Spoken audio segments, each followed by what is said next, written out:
Hello, everyone. You're listening to Digital Builder, a podcast brought to you by Autodesk, made for construction professionals who want to hear from those on the forefront of construction technology. If you're looking for conversations centered around where the industry is going, this podcast is for you. Each episode will feature a conversation with a construction industry leader. Together, we'll dig in on themes related to connected construction and discuss where the future of the construction industry is headed. Now let's get started. Hello, everyone, and welcome to episode 9 of Digital Builder. I'm your host, Eric Thomas. This week, we're going to discuss the outlook for the construction industry in 2021. From there, we will use the industry outlook as a starting point to discuss where construction teams should focus their energy to continue moving forward during the ongoing COVID-19 pandemic. Our hope today is to offer some actionable guidance on where to start. With that said, my guests this week are Gregg Schoppman, Principal at FMI, and Matt Steere, Construction Industry Strategist here at Autodesk. I've had the pleasure of collaborating with Gregg and some of his colleagues last year on 2 webinars focused on project restarts during the pandemic. These came out after the initial lockdowns rolled out across the world.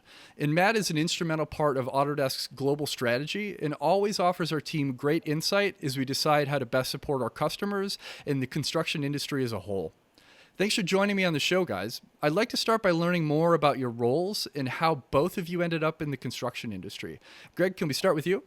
Absolutely. Well, I actually started in the industry as a landfill engineer. Boy, that's the most glamorous role I think ever. That was actually while I was at UF and kind of migrated to project management for construction companies. And I've been with FMI for roughly about 17 years, helping contractors and construction firms of all makes and models all over the world deal with things like operations, strategy, things of that nature, and absolutely love the business. Well, I'm glad you're here today, Matt. It's been fun, getting to know you over the last couple of years as we had a chance to work together. And I've always appreciated FMI's insight as we've worked on research and all kinds of other projects. So I'm happy you're able to, take some time and to talk about the outlook for 2021. Matt, how about you? Can you give us a little bit of your background?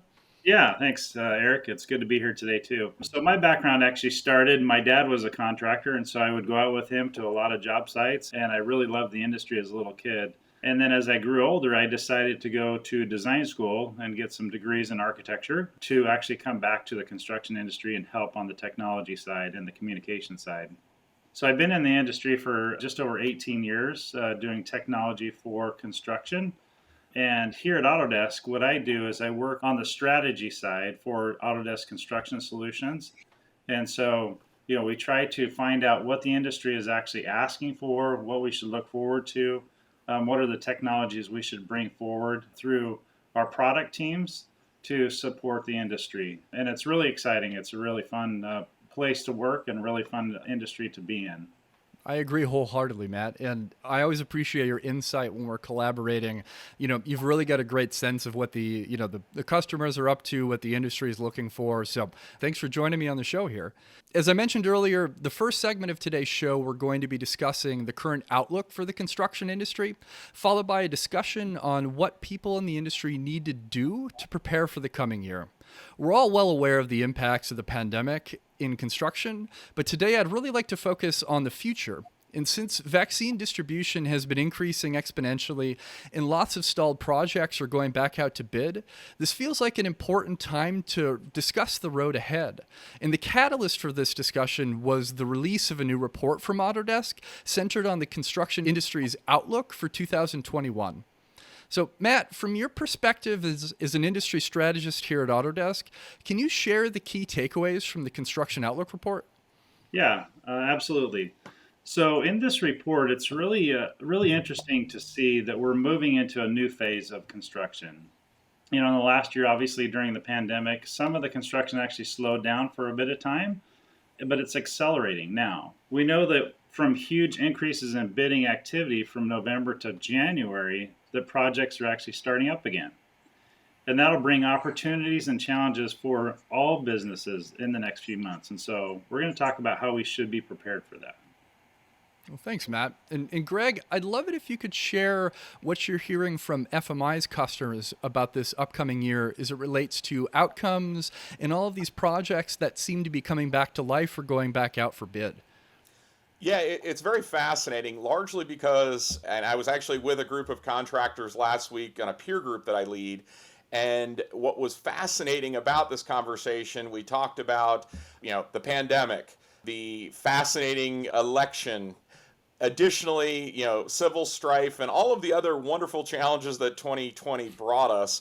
And then they go, oh yeah, and by the way, we had a record year last year, which it kind of gives you a little bit of a, wow, that almost seems like how could two things happen simultaneously? One of the worst years ever and best years ever, best of times, worst of times, I guess. That being said, from our clients' perspective, the construction organizations, it's very rosy for most folks throughout the country, whether we're talking restarts or just in general new projects coming online. And it almost defies conventional wisdom because we often say at FMI that we're a lagging industry. So as the rest of the world is kind of maybe falling off, we're going, hey, this is great, what's the problem? And then 12 to 18 months later, now there's obviously a lot of futures to play out. As you said, vaccine distribution is obviously driving a lot of optimism. But to me, there is a lot of activity, and there are some of the usual challenges that companies are seeing, in light of this growth. Once again, top talent, productivity, execution, and then people are wondering, well, is this just a blip on the radar in that we're seeing, the first 6 months are going to be great and then we're going to fall off the cliff? So I think the word cautiously optimistic is probably something that has to sit in the back of our mind. All that being said, a definite, after such a challenging year, I'm excited about 2021 and beyond. I feel similarly to you on that front. It's been such a strange journey over the last year with the unknowns at the beginning of it. And if you look at it retrospectively, like the country and the world did a lot of really impressive stuff in reaction to it. And there was a lot of fear associated with what was going to happen, and people weren't, certain where we were headed. But fortunately, I think we're at that inflection point now where people are starting to feel optimistic, even though it's a little tough after a full year of doom and gloom.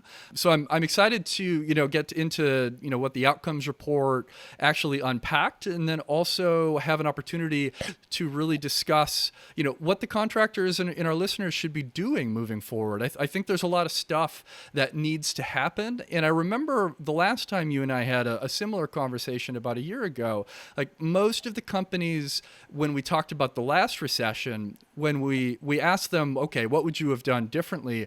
Like a big part of that wasn't necessarily different actions. It was just acting sooner. And so I'm hoping that we can prime people to go, okay, I need to make some decisions today or very soon, and then hopefully impact their outcomes and their project delivery in a really positive way.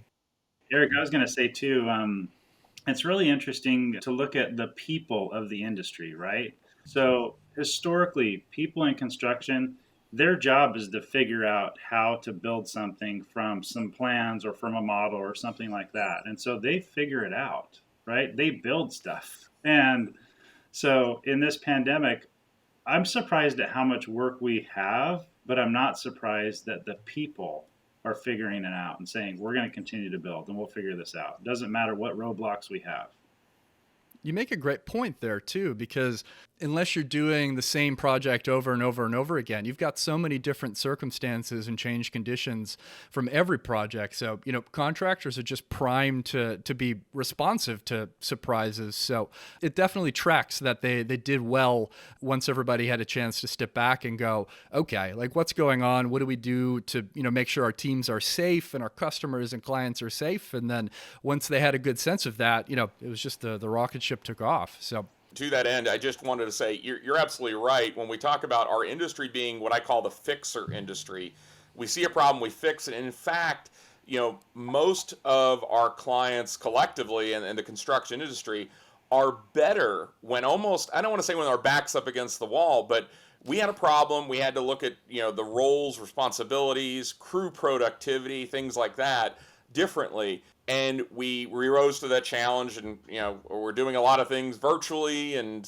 also how we plan our work. All of those things being said, it's when sometimes we get complacent when the market's too good, and we, unfortunately, the work just rolls in, we throw numbers at it, and, that to me is not when we're best. It's when we go, all right, guys, let's try to fix this thing, and what do we got to do to kind of make that happen? That's when we're best. And I think that's why we probably thrived above and beyond some external market conditions that helped us as a business.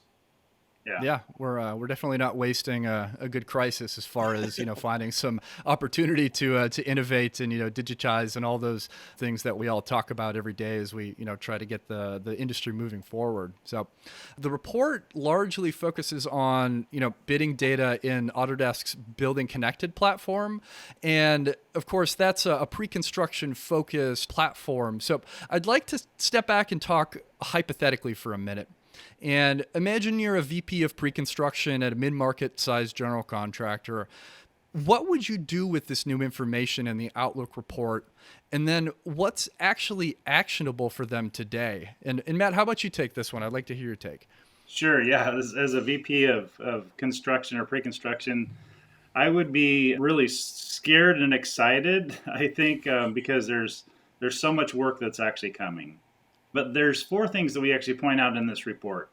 The first one is looking at your overhead costs.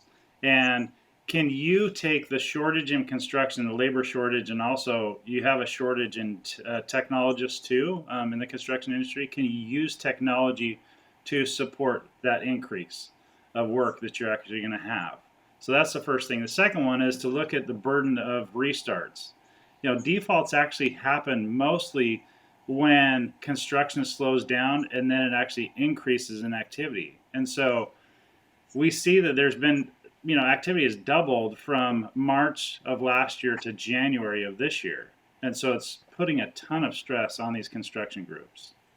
And the third one is really looking at your trade partners and just making sure that they're qualified. Usually we do that like once a year and just make sure they're still there, financially stable, they're okay, they have the right people to do the work. But we should check that more often because, turbulent times like this, where you have an increase, you have a lot of companies that actually go out of business or companies where they lose their best people because they go somewhere else to get paid more. And so you have to look at that. Then the last one is staying diligent about your design risk. Design is an opportunity for us to look at that and actually pick up some of the challenges that are going to happen on the job site. So, for example, 70% of RFIs could be addressed by proper design reviews during the design phase or pre-construction. And so this will help you to be more organized when you're on the job site.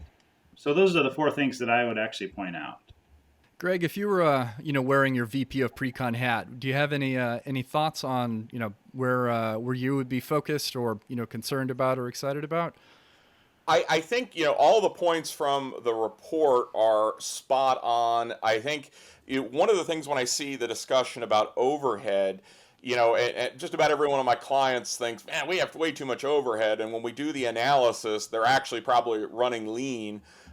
I think looking at the efficacy of our overhead is the right question, not do we have too many people. So to me, that is incredibly important. I think focusing on the basics, the blocking and tackling for all the sports fans out there, but getting back to the basics of it's not going to work when we just kind of lob the project over the wall and say, well, we got great folks in the field, let's hope they'll do well on this. But really breaking that project apart, and whether it's a restart or whether it's something new starting in the next couple months, our job should be to say how we're going to do this just a little bit better. And that involves our field leaders just really gaming that project out, saying where are those rocks in the road and how do we avoid them. Also, some of the things we probably took for granted, like certain materials and certain trades. We'd said, well, a good example, a cleaning company, and as basic as that sounds, that's not an insult to any cleaning companies. It's just, we get to the end of the project, we have to do final cleaning. Well, find me a cleaning company right now that can do that, largely because they're cleaning everything. So you may think, oh, I'll just get to the end of this project and we'll bring in that group for, a couple pennies to do the final cleaning. Well, they're not there. Those things, coupled with, just some of the material shortages. Yes, we have material shortages right now, and it's some of the basic stuff, and things like steel decking. The good things that we see when it comes to, let's say, the distribution world, the Amazons of the world, as a for instance. That's great for industry because we're seeing an uptick in that type of work. That's also taking things away. So if we have a small office building, how are we going to get that job done? Well, we may have said, oh yeah, that's an off-the-shelf item. We'll be able to get that, no problem. So I think, to Matthew's point of, really looking at our trade partners, the ones that have the most exposure and the ones that we maybe don't think of. So doing a deeper dive to just managing and mitigating that risk is absolutely imperative. So it can't be let's just go back to the way we've always done it. It has to be this kind of reinvigoration of, looking at our work and really, really thinking about it and managing the work and managing the business accordingly. The only final thing that I'll think about there is a former proposal manager in AEC. I have a lot of empathy anxiety for some of my friends who are still handling the onslaught of RFPs that are marching in, and I've got some friends who have shared with me that there are a lot of irons in the fire right now, and it's going to be interesting to see how that kind of shakes out, especially when some teams treat the influx of award opportunities as the go meeting versus the no-go meeting. There's an opportunity to overcommit, I think, and it's a little bit anxiety-inducing.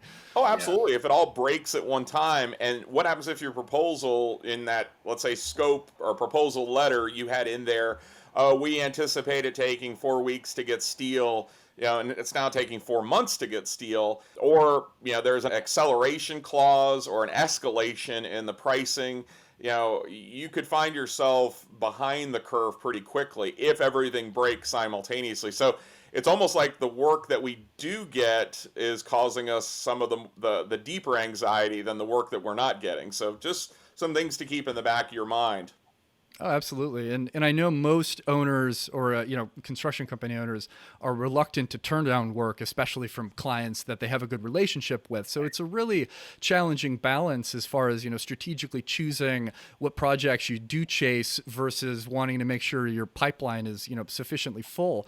And this kind of pivots to my next question. I think we've answered a little bit here, but I know most of this report was built on pre-construction activity in that BC platform, but can you guys share a little bit about why all of the other stakeholders on the project should be paying attention to this report? Yeah, I think it's an activity of communication, right? Where if you're doing a lot of bidding and looking at a lot of work, you're going to win a lot of work too. And so the operations has to take that on, right? And so on the operations side for project teams, are you looking at your staff and also resource planning? What's the schedule? Those sorts of things. And saying, can we actually take all this work on? And if you can't, you shouldn't be bidding as much. If you're not planning to grow and find those people to do the work, you're going to be in trouble really quick. So yeah, I would focus on the operations side in this report as well.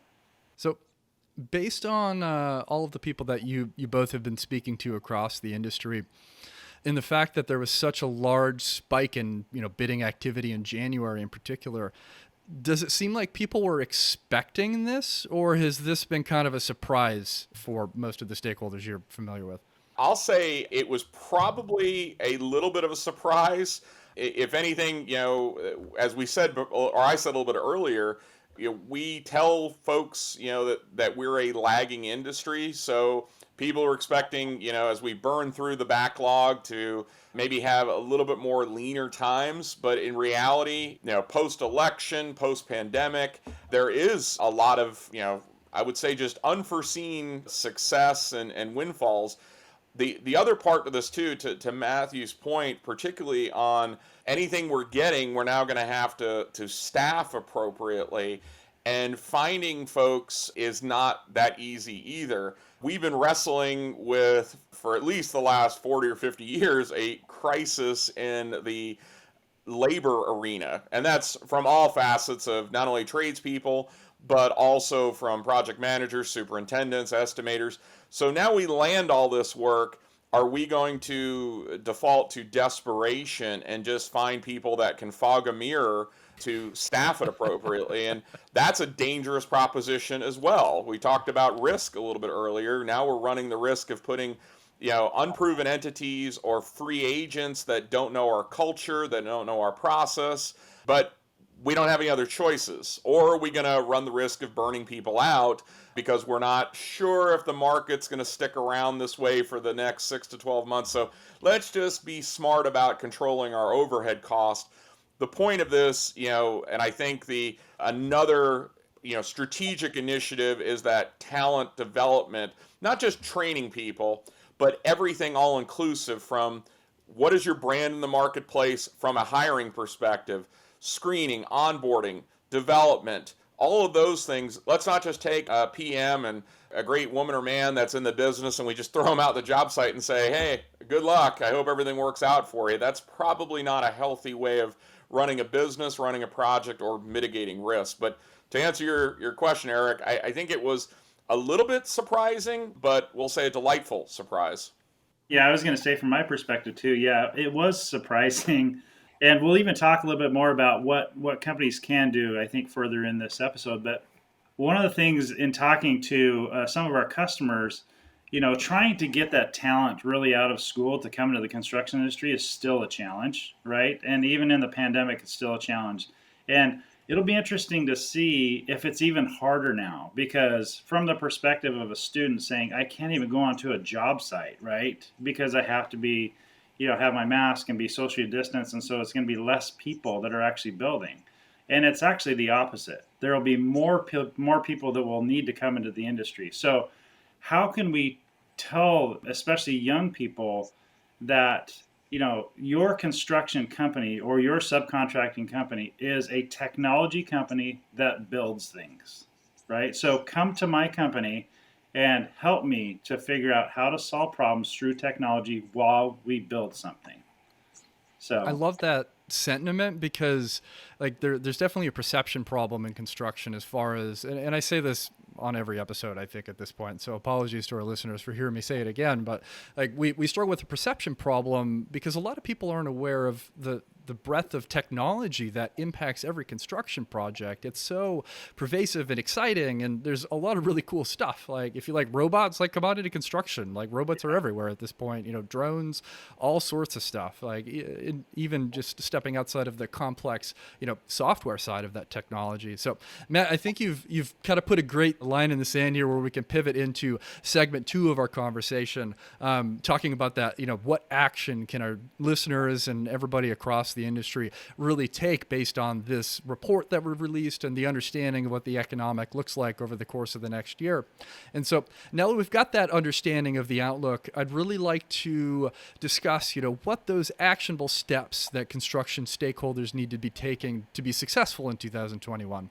And for the rest of the discussion, I think it's important to note that this is, this massive spike in bidding activity. It's likely safe to assume that most construction teams are going to be building at a scale that they did not experience over the first year of the pandemic. So my first question here is pretty straightforward. What should those listeners out there be doing moving forward? And this feels especially important for those who may not have done some of the prep work we've kind of discussed a few minutes ago. And I'd love if you both could break it down by, different company types, so general contractor versus subcontractor, or, how the owners can be thinking about it. Gregg, can you kick us off for this one? Sure. There's probably a lot to unbox there, but I think the two things that I sort of alluded to it a moment ago, in particular around this concept of talent and growth, and kind of marrying those two things together. So first and foremost, just rather than just saying, we need to go out and hire a bunch of people, what are we going to do once they get in the building? What does Brand X University look like at your company? And I know that can be a daunting proposition to say, well, wait a second, Gregg, we're a $25 million mechanical, and you're talking about having a university. Folks, it doesn't need to be, 800 courses and you get credit hours. But if you have core values, what are we doing to train people to those core values? Other than just training on safety, what are we training on when it comes to productivity, customer management, how to even set up your job appropriately. What does onboarding look like in your company? And I think those are the things that do now. Start getting those things in place, because if the uptick continues to, uptick, let's make sure we're not going to be playing more defense. And that's when we default to the, once again, can you fog a mirror? Come on board. We'll staff you as quickly as possible. So, and everything is scalable. If you're a billion-dollar enterprise, you should already have something along this lines. You should have had a good talent development process. The other thing to be focusing on, if you're looking over the next 6 to 12 months and seeing nothing but just blue ocean, and this is going to be outstanding for us to have a great year, well, make it a great year in profit, not just in volume. Focusing on the execution. That's of the projects, not of the people, I might add.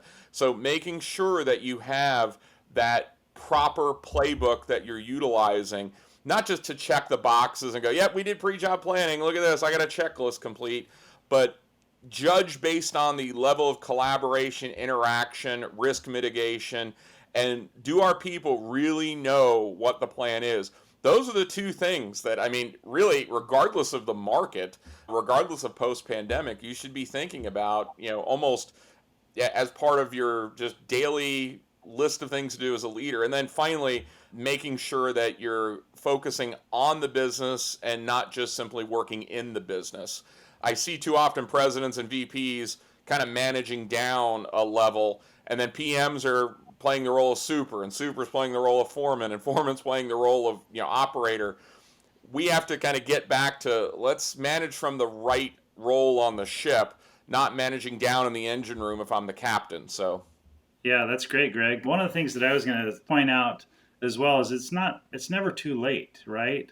So the best time for you to actually invest in your company and your people is when you're slower. So you can take a step back, take a look at your processes, and say, what can we do better, or what can we do differently with technology to really help us? And if you didn't do that in the last year, it's okay. You can still do it.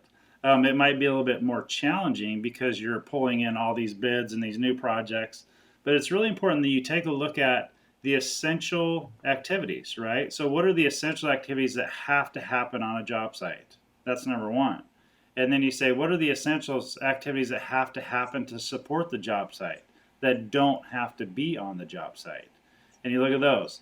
And so then you start to look at how you can adjust your workforce and how you can actually pull people in from technology to support your job site that don't have to be there every single day. So, I guess my message is it's never too late, but you still have to go through the process. It might be a little more challenging now because you're really busy or going to be really busy, but it's never too late. I love all of that because it's such a intentional thing. And like we all know that innovating in construction and, putting all these processes in and such is typically a challenging process. Simply just there's a lot of work to do, and it's hard to step back and go, okay, like we have all these projects and I want to do this other thing too. But it really does set up your employees and your teams for success. And Greg, your comments on onboarding really resonated with me. So when I joined my first GC out of school, as I alluded to, I was a proposal manager for a very long time. And when I started that position, I didn't even really know what a proposal manager was, and happened to be working for a federal contractor, which was just rife with, acronym land. And I think it took me 6 months before I felt like I had any idea what was going on any day of the week on my job. It was really stressful. And the onboarding just wasn't really there. It was kind of, okay, come on in. This is what we do. Here's an RFP. Here's some, go-bys to work on. Let us know if you have any questions. And I'm immediately like, I have so many questions because you've told me nothing. I don't know what to expect. I don't know what you want. I don't know why we're doing this. And, that 6-month mark, it started to finally click for me. And I'm, speaking the lingo and shooting out all the, acronyms like NAVFAC, AFC, all this other fun stuff that, unless you're in the federal world, you have no idea what I'm talking about.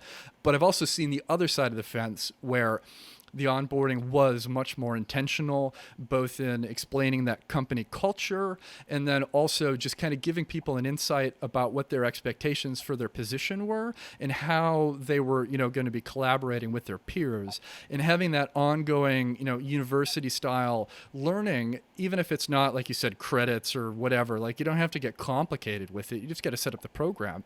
It means so much for all of your peers and all of the people that work with you, because at the end of the day, they feel supported in a way that makes them want to stay, and they understand that they have the opportunity to learn new things from people who have been in the industry longer than they have. And that's a win-win for everybody, because you're developing your people in a really impactful way. You're also retaining them because they know they're learning new stuff, and you're just making sure that you set that company culture baseline from day one in a really strong fashion. So I think the other thing that our listeners and industry peers really need to be thinking about is how they handle this return to normalcy in the coming year. And I think normal is a relative term, because things will always be a bit different moving forward, no matter what happens in the next 6, 8, 10, 12 months. But the first thing for me that comes to mind is the hybrid working environments that suddenly became commonplace in construction and most other industries. So I personally, and Matt has too, been fully remote for a little bit more than a year now. So I'm curious to hear how you both see the transition back to normal going in the construction industry, especially as the vaccine distribution across the world increases and, everybody starts to loosen their belt and breathe that sigh of relief that, we can be around other people and not be as fearful as we had for the last year. Yeah, I guess the first point that I would like to make there is that if we're returning to normal, we haven't learned anything. So, there are so many companies right now that are leveraging technology as this hybrid working environment, and they are making more money, right? So how can you leverage that? And then you're still going to have to manage when people come back to the job sites and to the offices. Yes, I think that's going to be a different challenge, right? And you have to think about that today and how you're going to integrate people back together and how they're going to feel comfortable, safe, and they feel like that they're going to be there for a long time and you're going to take care of them. So yeah, I kind of cringe at the normalcy because I don't think we'll ever be back at normalcy either. but there's a huge opportunity to actually make more money this way too. Yeah, I would agree. I think, getting back to normal, no, let's get back to better. We're all look forward to the day when we don't have to wear the masks anymore. That's okay. That's what we want to get past. On the other hand, we learned so much this last year about working virtually. And I get it. We do need human interaction, and there is something to be said about being able to connect with your colleagues and peers. And, we miss that. On the other hand, we also, I think your comment, Matthew, has really kind of resonated with me about being in the technology business that happens to build. I always use the phrase, we're in the business of construction, not the construction business, if you get my meaning there. And I think, thinking about the business, the technology, let's put some of these tools in our toolbox going forward. There is a place for Zoom. Now, do we need to sit in 7 hours worth of Zoom meetings every day? No. Please, no. But for a construction company that has a PM that has to drive across town, and think of the productivity killing that does just to go to a job site meeting. Now, I would tell you that there's probably business development folks that are cringing. They go, man, I need to get back out and have lunches and go to clients' offices. Once again, there's a time and a place for everything relative to the normal, as we like to say. But I think, we should and have learned a lot. Let's make sure we don't forget those lessons and go, okay, we got to get back to just, having offices and, 30 people on a job site. No. Let's get back to better, not normal. I like it. And I think that hybrid model is definitely going to be the way forward. And obviously, construction isn't like, the tech space where you can be fully remote almost all the time because you're not, building a physical thing. So it's a bit of a different circumstance across all of the different industries. And so I do have some pretty strong opinions about how allowing for remote work and flexible workplaces impacts things like the labor shortage. But before I share any of that, I'd love to hear both of your feelings about about what you think the future of work in construction is going to look like. What's that optimal hybrid model? Like, how many people are going to be remote? How is that going to impact the labor shortage? How does that impact the pool of talent that we're going to be able to draw from? And I feel like I'm loading you right now for my personal take on it, so I apologize. But I'm going to stop talking and let you guys respond. Yeah, I think we're an industry that continually talks about we can't find good people. Once again, as you said, Eric, we do build stuff, and that's a very, simple way of putting it. So we can't build an office building, a hospital, a distribution center virtually. We literally have to be on the job site. So I get that part, and when we talk about, and I'm not even including, prefabrication or modularization, all of those things are things that we should be involving into our project delivery methodology. So to me, those are kind of the things that will continue to aid our business. But if we're saying, hey, look, we need an estimator to move necessarily, or could they work remotely and then, possibly hotel in a spot, not stay in a hotel, but hotel and come to our office to do a pre-construction meeting? Or I think, it's not without its challenges. I want to be very clear. I know some people might jump on it and go, oh my gosh, we'll have no culture then. No, but I think that hybrid is the operative word here. And we've constantly wrestled with how do we give people the flexibility? I get it. Our work goes in place from 6 in the morning till 4 in the afternoon. And if we can support those things, but thinking differently about it, I think we can live in a hybridized world. But we have to start with our leadership of our respective organizations thinking that that's okay. If they still have that old school mentality of, no, you have to be in the office at 6:30 and work till 5:30, a half hour for lunch and, no restroom breaks. Well, we're going to be very limited in how we're going to be able to staff things. We're also probably not going to, or we're going to perpetuate this stereotype of an industry kind of stuck in the 1970s. At what point do we kind of go, look, we're willing to change things up to deal with the changes in the workforce and the dynamics. Yes, you should try to find a way to get that culture, but I think we're just going to have to change our thinking and not be our own worst enemy. Yeah, and I think you just have to embrace the challenges that are ahead of you, right, in the industry. And we've done a really good job of that in the past. In the past couple of years, I've had the opportunity to go through a whole bunch of different fabrication shops and industrialized construction, offsite construction sites. And the thing that has surprised me the most is how much they've invested in technology for the upfront planning. It's a ton. And what it's done is actually it's started to help them in the fabrication shops actually hire people from different industries and train them how to do simple tasks. And they learn more, and then they become, a manager at the fabrication shop. Then they start to move out to the field and start doing installations, right? So they're actually up-leveling people within different industries to come to the construction industry through technology. And that is a remote function. So I think those that embrace it will actually see huge dividends by investing in that. I'm inclined to agree. And then if you step back to trying to attract that new talent from, the universities and young people, that approach to the hybrid approach to work is something that they're absolutely going to expect moving forward. And so obviously it's not the, everybody's remote all the time method. That doesn't work for construction, but that blend is in that flexibility is what people really look to. And if we don't embrace it to some degree with an intentional way, we're going to lose a lot of people to industries that do allow for that hybrid approach to working, because it's a waste of time to sit in traffic for 45 minutes each way if you don't necessarily have to, especially if the thing you're bringing to the table can be accomplished from home and you're comfortable doing so. So there's definitely a balance there.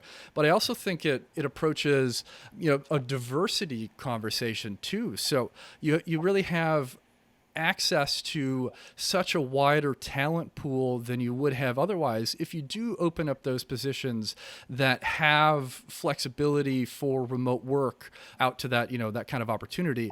And like take a general contractor in a really rural part of the Midwest, for example, like say a mid-market company that has a few hundred employees, and they really want to pull in somebody who has that data science background or some crazy technology chops or loves all the drone technology and has just come out of some super progressive school, but also wants to live in a city. It's going to be really hard to pull that person into your organization. But if they're in that back-end support role that manages all of those different pieces of technology, they absolutely can be remote. So now they can live in San Francisco or close to San Francisco, but still help you bring that technology to your job site. And at the end of the day, everybody wins. And you have access to such a wider, diverse group of people that bring all these different opinions to the project that you're just going to come out ahead, at least in my opinion, although I've seen studies that agree with me on this one, that diversity angle improves, profit margins in so many different ways. So I'm not going to continue opining on this one because I obviously feel very strongly about it. But I think it's important for our listeners to hear, especially those that are more comfortable in that, butts and seats model. And I'm a little bit thankful for the pandemic in the sense that it's forced everybody to recognize that a lot of this stuff can get done now. And we don't all have to be in the job site or in the office, 365 days a year. So the next thing that comes up for me, we keep saying the word culture, and it's an important one, and it can mean so many different things. But I'd like to hear, your take on the impact the last year has had on the culture of all of the organizations that, both of you support. I'd like to hear the positives, of course, and then I'd like to hear some of the challenges that, need to be addressed as we, return back to the office in a different way than we've been at over the year. Gregg, can you kick this one off? Sure, absolutely. I think, from a positive angle, and that virus that shall not be named, it gets blamed for a lot of things, and it's been a challenging, I don't even want to talk about the devastation and death. I mean, it's a horrible thing. But as you alluded to, Eric, and both Matt as well, the idea of, we learned how to do things remotely. We kind of were forced to go virtual. For an industry that has lagged when it comes to technology for many, many years, we amped that up, on steroids from literally a year ago. I mean, if you really put this in context, look how many changes we've made from a positive perspective in the last 365 days. That being said, there is an impact to, we've all heard the word Zoom fatigue, as husbands and wives and parents have had to play the role of, teacher, project manager, and, the millions of other roles they have, it's exhausting. So, and I think when we talk about this word culture, how do we maintain a culture when your office is no longer in a building, you don't go to lunch with anybody, you don't go to have a cocktail after work, you're not seeing anybody, so that is something that all of my clients are wrestling with, and some are doing a great job at trying to, at least in the short term, bridge with some sort of, virtual, complement. But I think the other part, though, is, as I said, the virus gets blamed for a lot of things. On the other hand, I'm thinking of one client in particular that was, they underperformed. I did a business evaluation. Long story short, they said, but Gregg, we underperformed because, of that virus. And I said, well, wait a second, you've been underperforming for 3 years. That's not the virus's fault. So I think, making sure we're kind of separating what's, that the real news of the day and what is, kind of that fake news discussion in your organization. To me, make sure the cultural thing, you had a strong culture before the pandemic. The good news is when you get back to normal or better, as we said, you're going to be, that transition is going to be like, okay, this is where we left off. But if you had a weak culture before, the pandemic maybe just exacerbated that. So I think, finding ways to engage your people, whether that's through training, outreach, or doing any sort of, community service projects. I mean, if you're a part of Habitat for Humanity, I'm sure a lot of those type of events have kind of curtailed. But you can find other ways. once again, we're a fixer industry, and if we just go, I just can't get together with my people, so we have to just have a bad culture. Well, guess what? You're a self-fulfilling prophecy at that point. But we'd be remiss if we didn't say, of course, there's been an impact.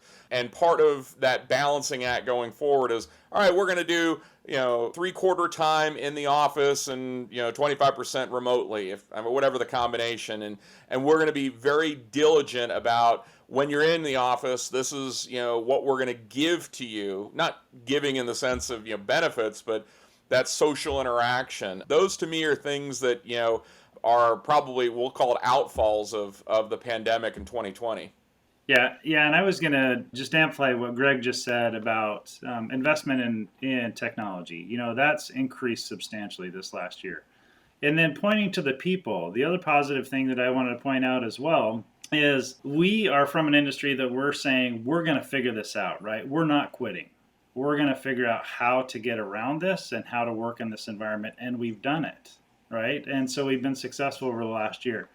On the negative side, it is hard to do all of these things and have this added pressure of being the homeschool teacher and the lunch lady and all these things. And so what it's done is added more stress to our actually day job of saying, I've got to make sure that I'm important to my team, right? And that I'm seen doing good work. And that's added a lot of stress. I've seen in a whole bunch of different organizations, they actually mandate that people take time off now. And they shouldn't mandate that. So it's added a lot of stress. And I think once we come back to the office, we have to encourage people to take that time with their family and friends and to spend that quality time, because you'll never get it back. And that's more important than any job, is really the time that we have. And we've seen that in the last year too. Absolutely. I agree with everything you both said. And I think the key takeaway there is just organizations need to be intentional right now. Like you can't overdo it, of course, and try to force culture and, culture building opportunities down people's throats. But when your employees do feel supported in this moment and they recognize that, from the leadership down, you are thinking about it from a perspective that's, beyond the fact that they want them to be doing work and delivering and performing, but they care about their well-being. It goes a long way. And I think employees in the last year have started to look to their employers from a wellness perspective in a way that I don't think was necessarily the case before. So it's been an interesting adjustment in the relationship between employee and employer that in some of those things I really do hope are sustained once we do start going back to work and we're not all remote all the time. So it's going to be interesting to see how the next year goes. I'm a little bit encouraging, and of course just that digital transformation that everybody has gone through over the last year has been just exponentially accelerated in a way that I don't necessarily think construction companies would have necessarily been excited about a year and 2 months ago, before all of this stuff really started spinning up. But it's an opportunity to do better, and we have less paper on the project and all kinds of other stuff that just pays dividends for our processes and our overall success as a construction industry. So I've got one more question before we close this week's episode, and I ask everyone this. I get a kick out of seeing all the different responses from all the different guests. So can you tell me, what is one tool you will always carry in your toolbox, no matter what type of project you're working on? And Gregg, can you kick this one off for us? Sure. First being, even though I'm from the industry before FMI, I'll say my tool prowess is awful. So you probably don't want me on a job site with any tools. That being said, the more I've thought about this type of a question, it's a drone. And it's a little bit like what Matthew talked about. Largely, I think they're pretty neat and fun, albeit, if you saw my video gaming skills, you'd also say, don't let them touch the drone. But to me, what I want to illustrate with that is, having a young man or young woman saying, what are you doing? What is that thing? And you go, well, this is the stuff we use in the industry. Obviously, is that pertinent for all jobs? Especially if it's an interior job, I think you could probably find a way to make it work. But this is, how to get people excited about our industry. And more importantly, it's not the typical, level hammer, screwdriver, it's something different, and it shows the great progression our industry is going through, and evolution our industry is going through. And that's just the tip of the iceberg when it comes to, we're able to talk about autonomous vehicles and GPS and, the 3D cameras. And I mean, the amazing things that we have at our disposal. So to me, that drone illustrates where we're going and get people excited about this great industry that we all live in. I love that answer just because it does showcase the cool technology that we get to use these days, and it expands out. We've got the 360 cameras, all kinds of other stuff. I have a 360-degree camera that I can stick on the top of my motorcycle helmet and, make weird videos of me cruising down the road. So there's all sorts of stuff you can do with that. And I have actually seen drones used on the inside of a job site before. It was a touch anxiety inducing because it was an active job site, and it was a bit, cramped, but the final video that we got from that was really, really cool. So it can be done. Just, be careful. Sure. I'm just Matt, how about you? Bumping the walls. I could see the painting contractor losing their mind as you, walk or running the drone right through a wall. But yeah, maybe run that one before the finishing work is done, and you have a lot less grumpy tradesmen on the project. Matt, how about you? What's your go-to tool on that you keep in your toolbox? Yeah, so I must mention, all the digital tools that we do have, which are really great, but I have a special relationship with a hammer. So I have to explain. When I went to my very first job site, I showed up with one of those tool sets that actually had a little tiny hammer in it. And I showed up with my wrench set and my hammer, and I showed up, and I will never forget my superintendent, the very first job site I showed up on, he says, "Did you get that out of a Happy Meal box?" My hammer. Right? Oh, God. So he says, "That's not a hammer." And so he actually went and bought me a hammer and bought me a big hammer. So I love big hammers. I'll never forget that. But you always have to show up to a job site with a big hammer, or else don't show up. That's like a Crocodile Dundee. That's not a hammer. This is a hammer. I'm going to have to get you a digital builder branded, like, oversized hammer or something after this. I'll hang it on my wall for sure. I remember the first hammer I ever got, actually. I got it for Christmas when I was, I think, 10 or 12. Like, my dad wanted to start out my toolkit, and I distinctly remember kind of being like, why have you given this to me as a child? I didn't understand, but in my my rolling toolbox out in the garage, guess what's in there? That hammer that I got when I was 10 years old. I still use it. So yeah. I love both those answers. Thank you for sharing those. So do either of you have anything you'd like to plug that our listeners should know about? Yeah, so there's a ton of tools, right? And there's a lot of podcasts that, like what Eric is doing through Digital Builder. There's a lot of information out there. And so I would tap into as much as you can to learn as much as you can of what other people are doing in different organizations, and then also looking at different industries as well. There's so much that's happening in manufacturing. And how do you tie really technology to manufacturing to help construction is something that I would plug. I like that. And you're absolutely right about the wealth of, knowledge sharing that's going on these days. And it's one of my favorite things about the construction industry in particular is, like, of course, there's going to be trade secrets and things you're not going to, share with competitors. But for the most part, people are very open about, helping others learn how to do things better. And it impacts the industry as a whole in a really positive way. So I'm very appreciative of it. And I'm always appreciative of all the guests that come on here and, share their knowledge like both of you are doing today. So, Gregg, how about you? Do you have anything you'd like to share with our listeners? Hey, obviously from a selfish standpoint, FMI, not only what we do and help our industry, but, the information on our website, fminet.com, to Matthew's point, not only do we feature a lot of our thought leadership, but, putting some just data behind, where we're seeing the industry go. And I think, anytime you can learn from, peers in the industry, you're not in it by yourself. And if nothing else, there's maybe some validation. Woo, okay, at least that wasn't just a blip on the radar. That was reality. But I think, that's something that we take very seriously. We're passionate about at FMI. And I encourage anybody, whatever you're doing, make sure you're always out there gobbling up as much information and, kind of transforming that to knowledge for your business. You're absolutely right there. And I can vouch for, the quality of the work that your team delivers. I've been, partnering with FMI now for 3 or 4 years, and it's been an absolute, joy to, work on all these different research projects and partner on webinars and, of course, this podcast now. And everybody I've met from your team has just had a wealth of knowledge. And then in addition to that, have just been an absolute pleasure to work with. So I sincerely appreciate that.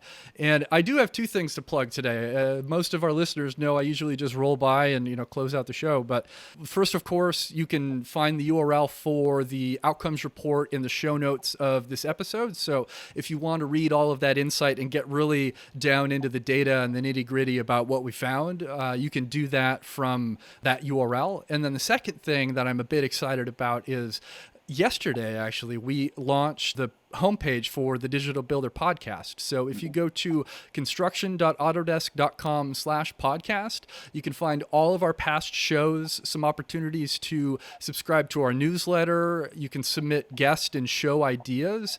And if you push on the big button that shows up next to my headshot that says meet the host, you can see a video that either is funny or embarrassing, depending on your opinion of it. So I'd highly encourage you to go check that out. I'm pretty excited for people to see that. So if our listeners have any questions, can you guys share how they can connect with you?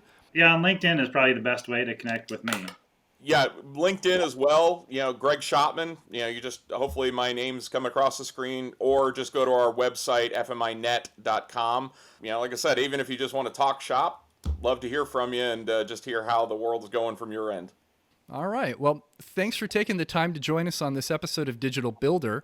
As always, if you want to reach out with any questions or would like to be a guest on the episode, you can find me on LinkedIn or via Twitter at builder_digital. And then, of course, check out that new website that I just shared. Don't hesitate to reach out. I do really enjoy hearing feedback from all of the listeners. And of course, please like, subscribe to, or share this episode if you enjoyed it. It really does help out our team when we do that. So thank you so much. And on that final note, goodbye. You've been listening to Digital Builder. To ensure that you never miss an episode, subscribe to the show in your favorite podcast player. If you're listening with Apple Podcasts, we'd love for you to give a quick rating of the show. Simply tap the number of stars you think the podcast deserves, and then you're done. Thank you so much for listening. Until next time.